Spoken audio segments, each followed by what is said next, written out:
All right, another Thursday has come, and it is time for more about storytelling. On today's episode, we're going south of the Canadian US border, all the way to Texas to talk to indie author J.A. Watson about her epic fantasy series and her wicked, wicked love of dragons. Let's go. Once upon a time, in a galaxy far, far away. It was a dark and stormy night. Gather round, my friends. Let me tell you a story. All right. So today, before we jump into our interview with J.A. Watson, I would just like to give her a really quick shout out. Her Instagram features a very cool banner that she took a lot of time figuring out how to do herself. She'd seen other people do it, but she'd had some issues with it. It involved a long process of creating 3 images in Canva that were split in perfect harmony so that when you pin them to the top of your page, it creates a 3-post banner that people can see on your socials. And I looked at her post for how to do it, and I followed her instructions. And man, it is awesome. Like, I gotta say, it is really cool. So yeah, check out J.A. Watson on Instagram. Take a look at her cool banner, and then swing by my Instagram too, and check out what I did with following her instructions with the Cloudbreaker series. And yeah, so let's jump into it today. Let's go to Texas and talk to J.A. Watson about her epic fantasy series that she's beginning and learn all about her and her love of dragons. Here we go. All right. So here we are, J.A. Watson, all the way from Texas. This is awesome. I am loving that my podcast is going international. So welcome to the show. How's everything going today? Doing pretty well. How about yourself? Nothing at all to complain about whatsoever. So you are an independent author, correct? Yes. I am an independent author. My book is published through KDP and it's available in paperback and ebook form and on Kindle Unlimited. I did all of that publishing and all of the marketing by myself. Wow. Awesome. Good for you. It's a good feeling, isn't it? When you get to hold that in your hand after the journey. Oh, yes. It's such an incredible feeling, especially when you decide to have a paperback or a hardcover book, because then you can actually hold the book in your hands. And it took me 5 years to write my book, A Race Against Shadows. And it was just to hold 5 years of my life in my hands. It was just like, wow, I made this. I can put this on a bookshelf and it's on people's bookshelves. It's just an insane feeling. Yeah, it's inexplicable for sure. So what got you into storytelling? Like what started your writing journey? Oh gosh. Yeah. So when I was a kid, I was one of those voracious readers. My roots are in the Warrior Cats books and the Wings of Fire books. Nice. And I read things like The Inheritance Cycle and The Hobbit. And it was just the more I read, the more I just kind of got this inexplicable urge to create something of my own. I saw these, especially because I was reading so much fantasy, I saw all these authors who were creating their own worlds, and fantasy just gives you the freedom to write so many different things. And so I got the itch to create something. And so in 4th grade, I got a creative writing prompt, and it was, I think it was something like, you wake up this morning and you're green. I was like, yes, green means dragon. Because one thing about me is that I love dragons. So that was my first, that kind of turned into a whole thing. That was my first extended story where even after that writing prompt, I kind of just kept going with it. And then 5th grade, I wrote my first novel. That one's been long gone. I don't even know where that one's at. Um, but throughout the We don't talk years, about that. oh yeah, yeah, we don't think about that one. Uh, yeah, so over the years, I'd write things. There was another book that I wrote in sixth grade, and but I had a really tough time actually keeping the motivation to actually stick with the project because kind of in my brain once I got to the point where it was like I know where the story is going, it's like okay, I don't know, I don't really have any motivation to actually keep going with this because I know where it's going. But by eighth grade, I had decided, you know what? I'm going to stick with it. I'm going to keep myself motivated and I'm going to stick with it. And it took 5 years, but that's what ended up becoming A Race Against Shadows. So Wow. I That is met so my goal cool. on that one. So, A Race Against Shadows is your first book that's come out? Yes, Race Against Shadows is my debut fantasy novel, and it has a sequel on the way. I've been a little slow going on that one. I I'm a college student. I'm an engineering major, and so that's taken up a Wow. lot of my time and a lot of my energy. So, but I actually this week I did get some words on the page, so that was a lot more progress than I had made in a long while. That's cool. Yeah, I've got friends that are, they won't do anything else until they've got 5,000 words written a day, and then there's me. It's like I write when I can. Yeah, that's pretty much how I am. I need to work on developing a routine, but I just haven't really gotten around to that. And it's still the beginning of the semester, and I don't even have a routine for my coursework. So it's just all over the place. Engineering major. Wow, that's really cool. A lot of respect for people with that level of intelligence. That's super cool. Thank you. Do you have your like what when you say engineering major, are you talking like mechanical or do you know what Environmental. environmental? Awesome. Yes. Very cool. Awesome. Does that influence your writing? Like, do you find that what you're learning is influencing your storytelling at all? Um, you know, not something that I've done consciously, but I it is something that I have noticed in my reading. So I took AP Environmental Science sophomore year of high school, and I also read Dune at that same Mm, time. such a good And I yes, it was very good. And also because there was a major ecological focus with that book too. And so a lot of the stuff that Frank Herbert was talking about in Dune, I was just thinking, wow, because I'm taking AP environmental science right now, I can really see the similarities with that. But I, in terms of my writing, it's not something that I've done consciously, but I'm sure it's something that's been kind of leaked in subconsciously somewhere. Yeah, yeah, or it will be in the future. Yes. Yes, that is some food for thought. Yeah, yeah. It's that's I you hit the nail on the head with Frank Herbert and Dune. Like I loved that there was so much in that story about interconnectedness. Like that how society itself is almost like a cybernetic organism where things are all related to each other. Eh?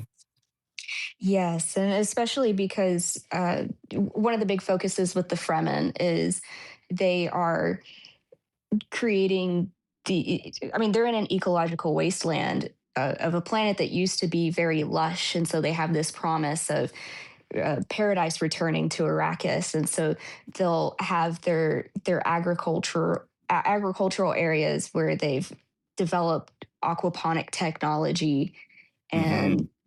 and things like that. So it was a lot of the stuff that he had woven in there that, like I said, when I was taking AP environmental science, I was thinking, oh, wow, I kind of relate to what I'm reading about right now. And so that was what was really cool about the experience of reading Dune.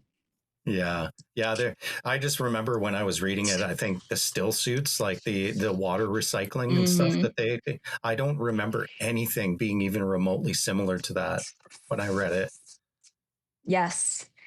Yes. And that's just the magic of the fantasy genre, aside from, fantasy being magic being the basis of fantasy in general, is that there's so much you can do with it. There are so many different directions you can go. So you have a, a space fantasy like Dune, or you have an epic fantasy like Lord of the Rings, which I adore.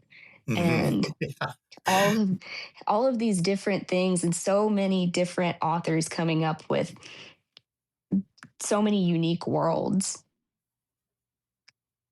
Yeah, for sure. Who's your favorite Lord of the Rings character?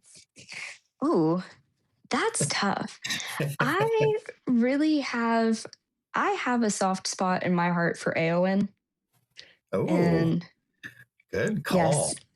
yes, especially because so I actually, when they just did the re-release of the movies in theaters, and so the first weekend I went to see Return of the King in theaters, and seeing I Am No Man on the big screen, that was Oh, just incredible. give you goosebumps, hey?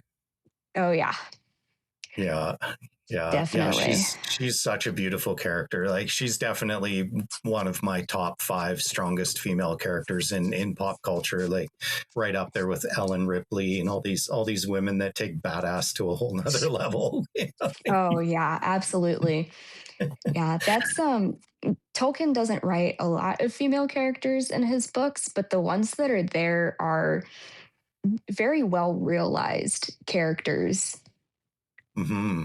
Quiet strength. That's what I found he does really well with his female characters. Hey, just like they're not over the top, like Theoden when he's giving his grand speech before rushing the fields of Pelennor, right? Like they don't have those huge heroic moments, but when they do, it's just earth shattering. Hmm. Yeah. Yes.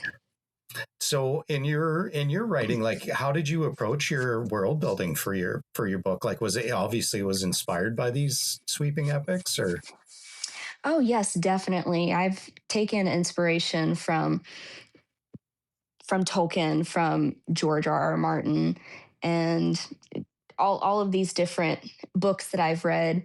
And I it was kind of a natural progression in terms of the world building. So because it took me so long to write the book, of course, when you're an eighth grader and you're writing a book, you're going to be starting off with basically bare bones.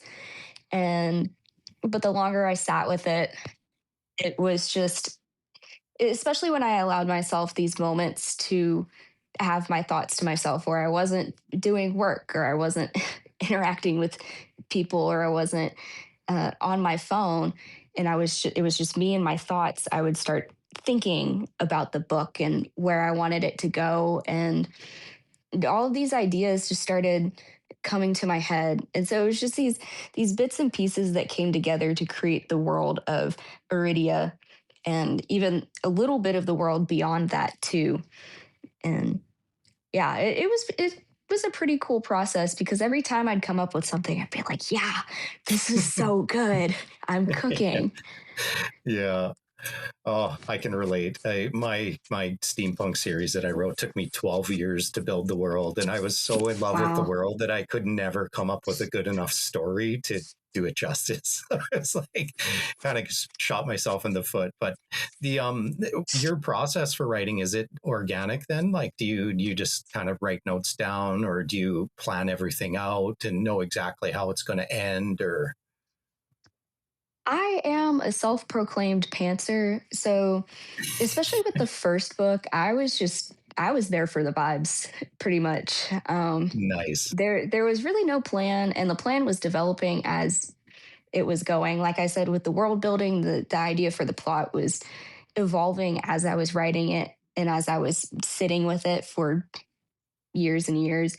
And I have learned with the second book that to stay consistent with the first book, and especially because I I did kind of shoot myself in the foot with that, because now I'm stuck with some decisions that I made in the first book, that with the second book I'm like, okay, so now it's, when I was writing the first book, I was like, okay, that's a future me problem. And now I'm future Oh, me, so now it is my problem. But now you're there. Now you're there. yeah, the challenge is worth it, because I think with some of the things where it's felt like I've kind of backed myself into a corner, I've actually come up with some interesting ways. It's forced me to come up with some interesting ways to get out of those problems. But yeah, so the with the second book, it's definitely actually I do know the big beats that I want to happen and where I want it to end up. I actually know where I want it to end up, even to the fourth or fifth book. So it's technically a duology. It's technically Mm. a duology, and then there's going to be a prequel, and then there's going to be one or two books after that's set after the first duology, and that's my plan. And then I also want to do another spinoff.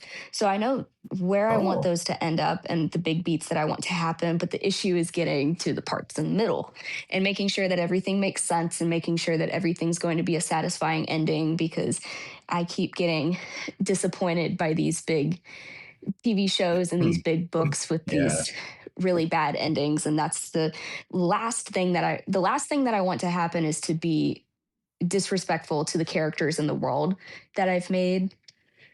And so it's just the there's extra pressure with writing the second one, and that's been a Yeah. little bit daunting.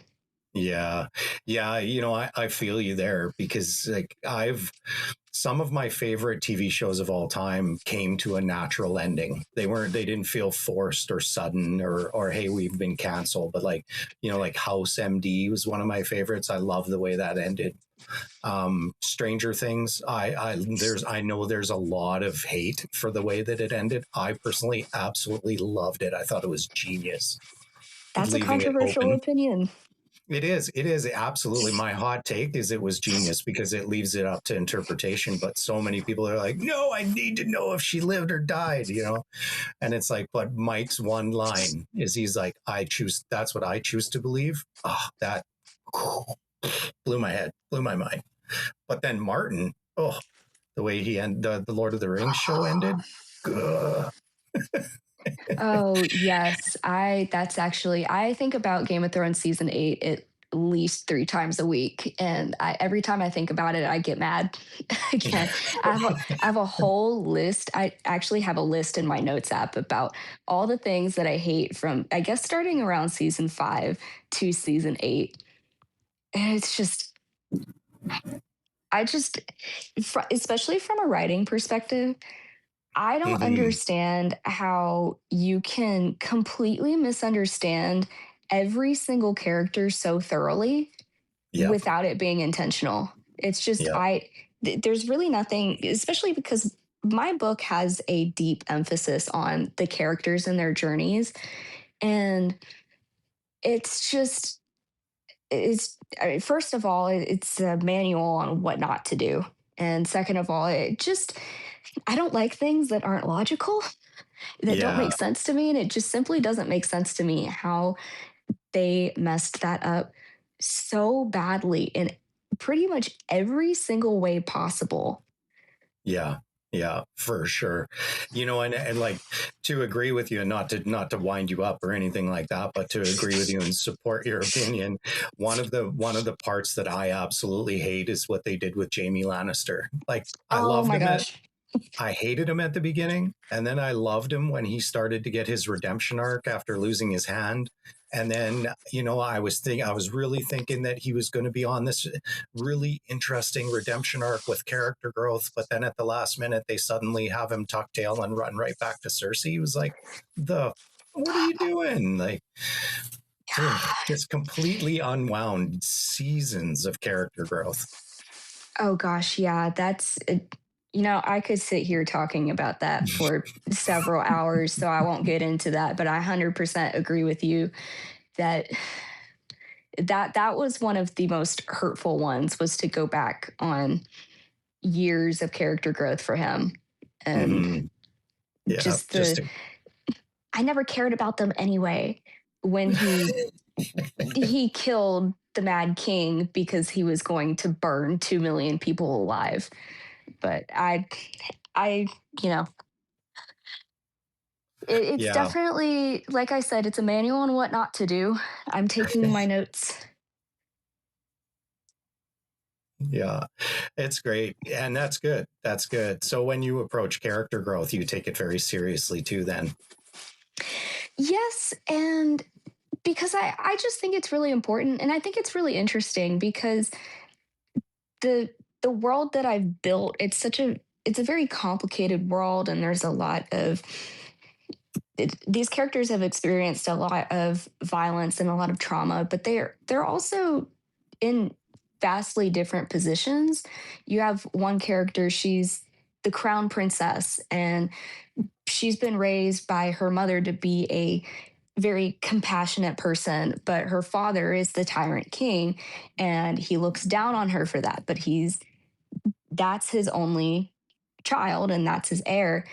And but you have characters like Istra, the Witch of Valda. She's taken from her homeland and forced by the Mad King to wage war on his behalf because of this magic that she has. And so I think it'd just be a real disservice to the characters to not explore their arcs and explore who they are as people and how they change and how they react to the world around them as it shifts and Mm, all of these different pieces are moving. And it's one of those things. One of my favorite parts of writing fantasy and writing this book was the world building. One of my other favorite parts was exploring the characters as well. awesome. Awesome. So you mentioned that you approach from the pantsing perspective. Do your characters, do you find that they ever do something that surprises you while you're writing? Oh, definitely. That's one of the fun things about pantsing is that, excuse me, like I said, with the my struggles with trying to write before that, when I'd figure out where the story was going to go, I'd get kind of bored with it. But the thing with pantsing is that you're kind of exploring the plot, and you're exploring everything along with the characters. And so everything's new for you like it is for them. And also, the same thing is that at that point, you kind of just become a vessel for the characters to tell their stories. They take on lives of their own when you write like that. And I know that happens even for people who do detailed outlines because I see them talking all the time about, wow, I spent all this time creating a detailed outline, and here my character is just completely throwing that in the trash.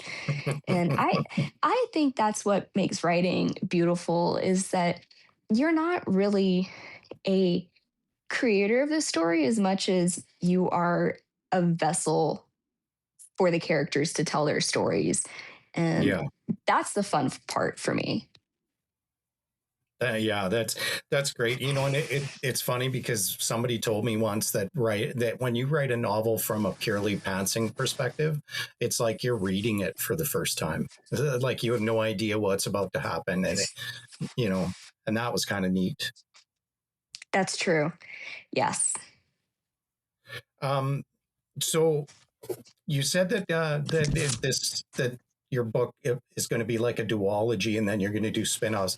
I got to just curious out of that, what gave you that idea? Because I think it's awesome. It's really cool to see that there's no plan to do like a 7 or 8 book series, which is very common. But what gave you the idea to address different areas and different characters? Well, that was another thing that kind of like with the world building with the characters and the plot, it grew as I stuck with it. So originally it was just going to be one book. And then I was like, well, I want to tell, I feel like I need more to be able to tell the story properly. And so then it turned into 2 books. And then the plot of the plot of what was supposed to be the second book ended up being that second duology. And the the first duology was this needs to be 2 books to tell the story properly and to give all the characters, like I said, because there's a lot of emphasis on the characters. I think it's important to allow them to have time to grow. And so that's why it needs to be multiple books. And it, I don't really know if I can talk about the decision to split it up this way without giving spoilers, but Fair. I just want to say that the story gets bigger after the second book, and it's going to keep going. You're going like the prequel is going to discuss the context of events that are alluded to in the first duology and that drive the second duology basically. And so that's why the prequel is going to be kind of in the middle, because it's tying those, the first duology and the second duology together. And the second duology will have some of the same characters as the first one, but some new characters. And then the spinoff can honestly go anywhere. I'm really excited for it because it's kind of, my idea for it is kind of the Silmarillion meets Fire and Blood. And Wow, that's a so, combination. yes, it's and it doesn't really have any sort of chronological place in terms of the two duologies and the prequel, but the two duologies and the prequel, they all go together pretty sequentially. Hmm. Yeah, it's cool. I love that. It reminds me of some of my favorite universes are, well, obviously I'm a comic book collector, so I like things like Marvel, where you've got these Yeah. different interconnected stories. You could follow the X-Men, but then you could follow the Avengers, and every once in a while they might appear in each other's books. Like there's an episode where Wolverine Yes. and Cap are on a mission. So I love that that's what you're doing. Do you think that some of your characters will be appearing in some of the spin-offs, or Um. Well, the Silmarillion and Fire and Blood spinoff is actually uh set about 500 years before the events of A Race Against Shadows, and it gives context for the bloodlines of one of the characters. It's basically, this isn't really too spoilery, but fair? basically, at there used to be this elven empire that sat in the northern part of the continent, and they were dragon riding elves. And it's the story of the fall of their empire, because the falling of the Elven Empire, the Iranian Empire, and the fall of the Iridian Empire are what is pretty essential to the the setup of the premise of the book is that 1,000 years ago there was this golden empire of Iridia. It was a human empire, and when that fell, all of the human kingdoms kind of fractured into these different little pieces that have kind of been at war with each other ever since. And so then you get Brandon Danvinar, the Mad King of Valda, who has decided that he wants to reunify the land of Iridia and bring it back to its golden age. And so he's going on these conquests, these constant conquests, in order to achieve this goal. And that's pretty much the premise of the book. And so, and the fall of both of these empires is the heritage of some of the characters. So some of the characters are related to key players in the fall of each of these empires, and they kind of, I play with this idea of generational cycles and generational burden, basically. Wow, that's cool. That's really cool. Are you influenced by any of that kind of stuff in your real life, just out of curiosity? Because that's very unique. Not really. No No, generational wealth in the Watson family, hey? no. Unfortunately, I'm waiting for some, secret letter to come in and be like, yes, so you're actually the heir to this entire country. But Wouldn't that be cool, hey? no, right? It's funny. I picked up this mini series of comics recently called Helen of Windham. I don't know if you're into comics at all, but if you are, that's one that you should probably look up. Helen of Windham, and Okay. her dad's an author, wrote these crazy books and stuff, but then he kills himself in a motel room when she's 16 and kind of leaves her as an orphan, and then suddenly this like butler woman shows up and is like, "Yep, I've been sent by your grandfather to collect you and bring you back to this mansion called the Windham Estate." And then all this weird stuff starts happening with like portals in the multiverse, and turns out her grandfather may or may not be a demigod. It's so good. It's so good. Yeah, yeah, very kind of Princess Diaries with extra steps. Yeah, right. Oh, that's cool. So, man, like, where? So, what's next? You got the sequel on the horizon, and then the other books. Like, what's your publishing plan? Like, do you obviously you're in school, so it's kind of hard to say, but like, are you looking at like a book a year? When they come out, they come Oh, out. Kind of. it's pretty much the latter. Like I Yeah. said, it's just been really hard for me, especially because with college, it's just so different. I'm in my second year of college, and it's just so different from high school because high school you had a whole year to get into a routine, stay with that routine. But with college, it's once you get into this routine, your classes Semester, end yeah. and you have to do the whole thing all over again. And so that's the difficult part. And I don't know, like I said, I'm trying to work on getting an actual routine, because if I have a routine, then I'm going to be able to hold myself a little more accountable. But Mm. it's just been hard because also I work so hard on my schoolwork that when I get back and I'm done for the day, it's just I kind of want to do something mindless. No, And I feel that. writing is not mindless, but I feel that.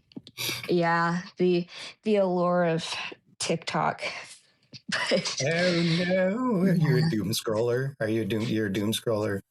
yes, Yeah, I feel that. yes, Yeah, yeah. I was gonna ask what your guilty pleasure was, but you just dropped it anyway. So, Ooh, uh, yeah, yeah. It's a bad habit, and I need to.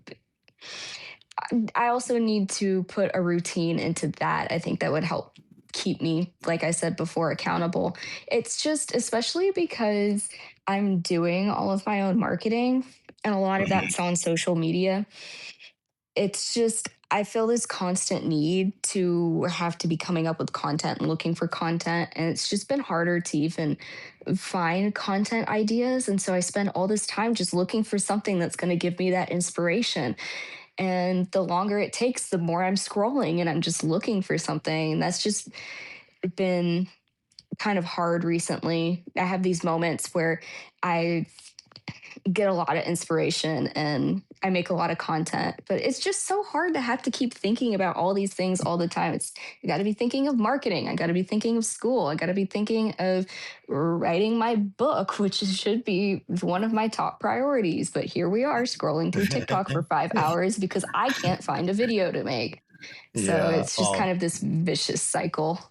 yeah, I can relate. I mean, I'm older too. Like I'm Gen X, so I was born in 1980 and stuff, and I still remember a time before internet. And my daughter tries to help me with a lot of my marketing, and she's like, "If you're going to do TikTok, you need to do 3 videos a day." And I'm just like, "What? Oh, I can't do that. That's mental.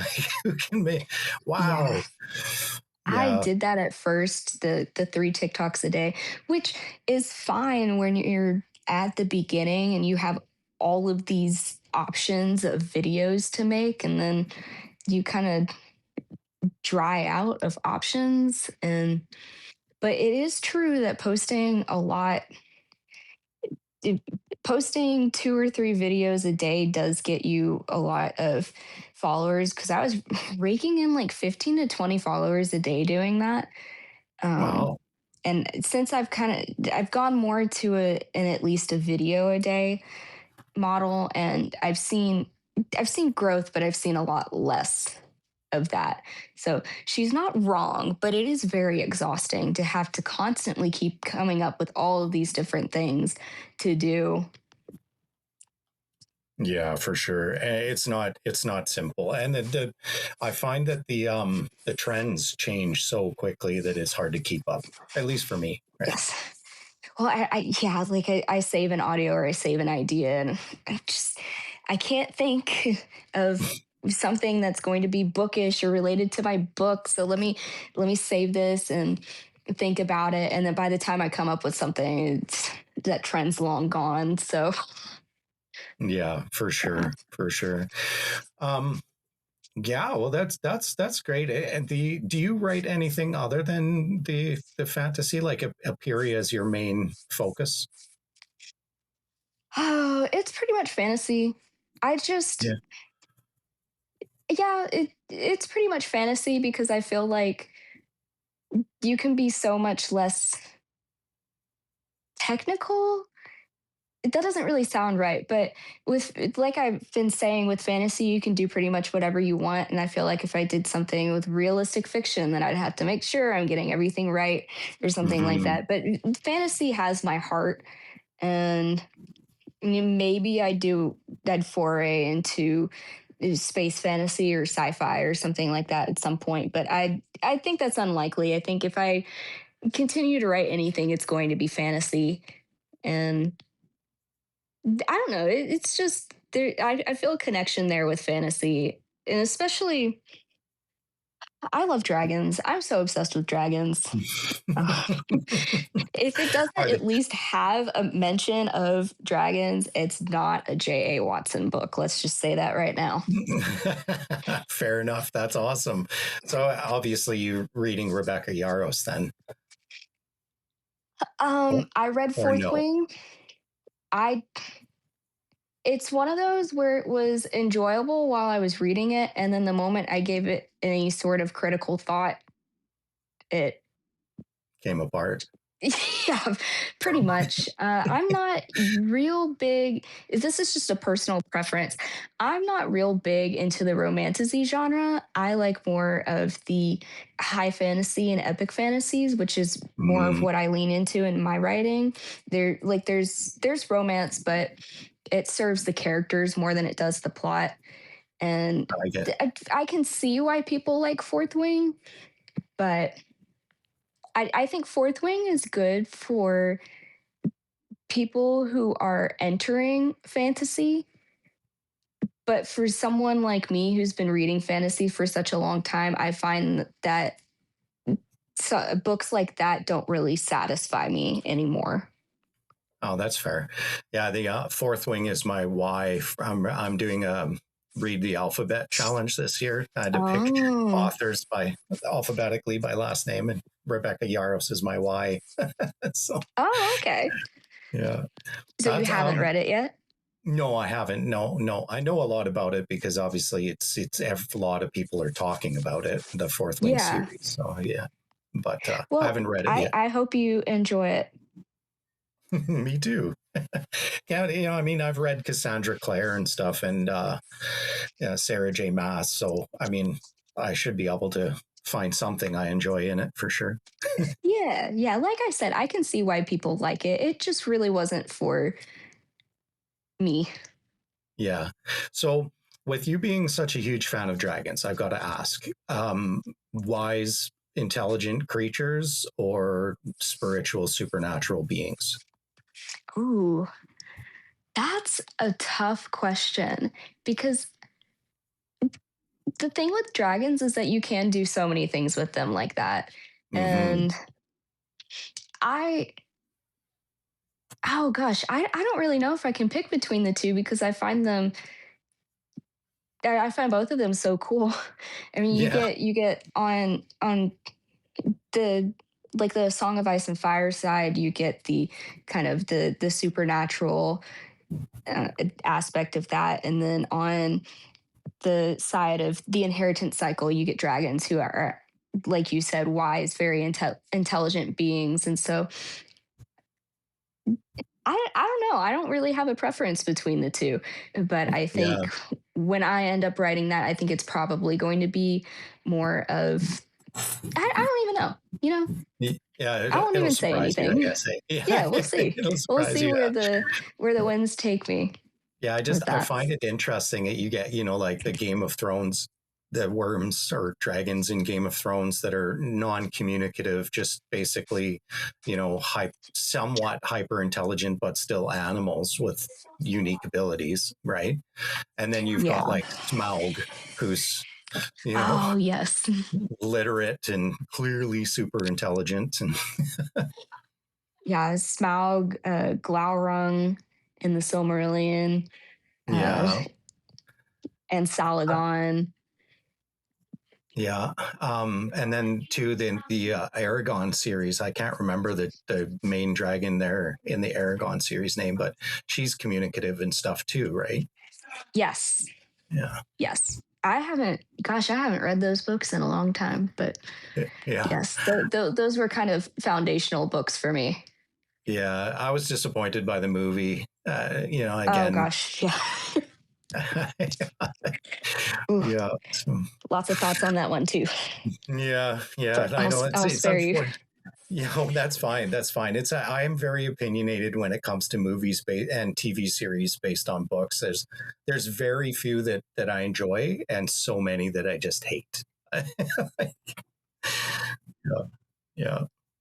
Um, okay, so just yeah, looking at the time here and stuff like that, we're getting pretty close to it. So there's one thing I like to do in all my interviews. It's kind of like my gimmick for my podcast. Is Okay, at the end of every interview, I have this segment I call "One More Question" because I really like okay. punning on my name. Hey, it's pretty creative. I like it. Yeah, so it's just a silly, fun question for you to answer and stuff like that and all that. But I'm going to take a different direction because I had an idea for what I was going to ask you, but now I think I'm going to change it a little bit based on our conversation. So Okay. what I'm going to say is, if you could have a conversation with any dragon from pop culture, who would it be and what would you ask them? Oh, oh, okay. Let me think a little bit. Um, Tough one. yeah. Well, so I mentioned Glaurung from the Silmarillion. So he's a big part of the Children of Hurin story. Hmm. And I guess in terms of like maybe what would I ask them? Oh, let's see. Um, I guess just, I mean, because he's kind of just this character of pure evil, like a lot of the uh, Tolkien dragons are, and he's a Hmm. creation of Morgoth, and just also just kind of the oh gosh, It's a tough hmm, one. yes, It's a yes. tough I'm one trying for to sure. think of a question, but I guess just maybe like aside from being a creation and of Morgoth and therefore just kind of a being of pure evil, what really drives him? Why does he do the things that he does? Um, Especially toward the end where he's playing with Turin and um, I'm probably going to mispronounce her name, Ninor.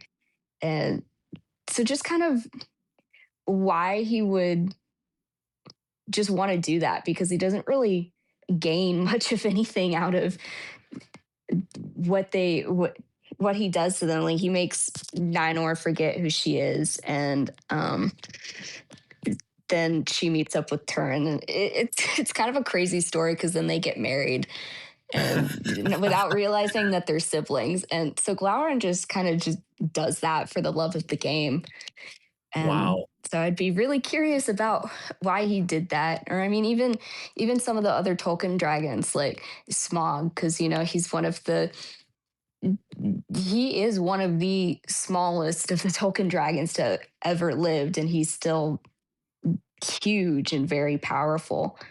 Hmm. So, Yeah, I guess that's a good question. That's not something I would have thought to ask either. So good job on that. But yeah, because like, are they a slave to their instincts or their nature, or do they do it by choice? Yeah, yes, good exactly. question. Thank you for putting that into words because, I kind of didn't really I didn't really structure that well, but you just put it perfectly. So thank you for being able to interpret my blubbering. Oh, no worries. I got the vibe you were throwing down right away. I was like, yeah, that's a damn good question. I know exactly what she's trying to say. That's awesome. Awesome. So, where could my listeners and stuff find you and follow you if they wanted to learn more about you? What's So my handle on every platform that I'm going to mention is author J.A. Watson. It's just that there's no punctuation. And you can find me on TikTok, you can find me on Instagram, and you can find me on Threads. And I'm usually pretty funny on TikTok. So, you she know, recommends TikTok. TikTok works, Instagram works, Threads works. I'm just a little more active on TikTok than I am on the other ones. Awesome. And your book is on Amazon? Yes, my book, A Race Against Shadows by J.A. Watson. It's an epic fantasy and it is available on Amazon in paperback versions and ebook versions. And then also it is available on Kindle Unlimited. Right on. Well, that's awesome. So thanks for coming on the show. Like, it's been an absolute pleasure talking to you and stuff. Definitely have to get you on again in a future episode when the next book drops.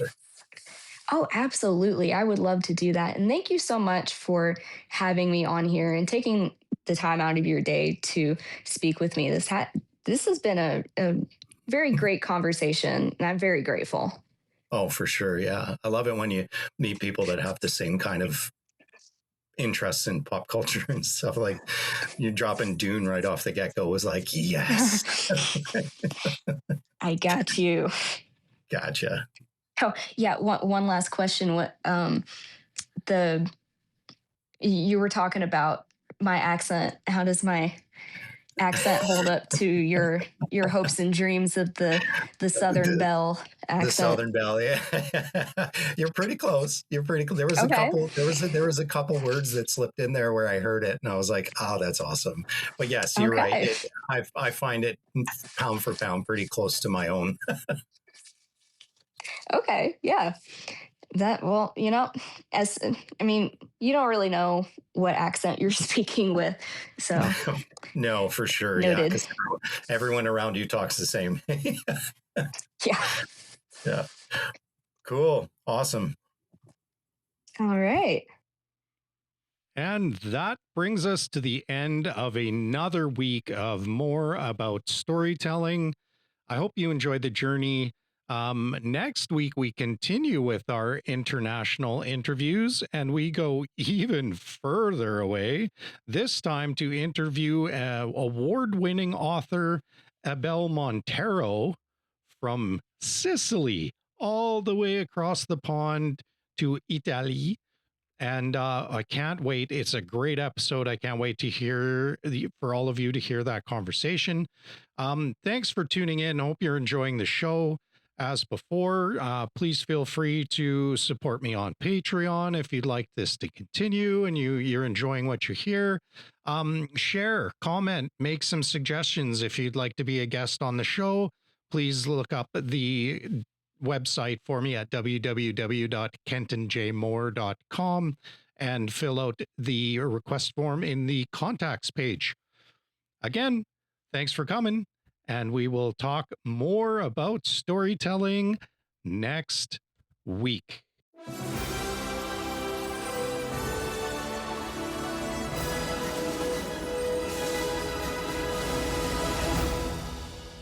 Fade to black.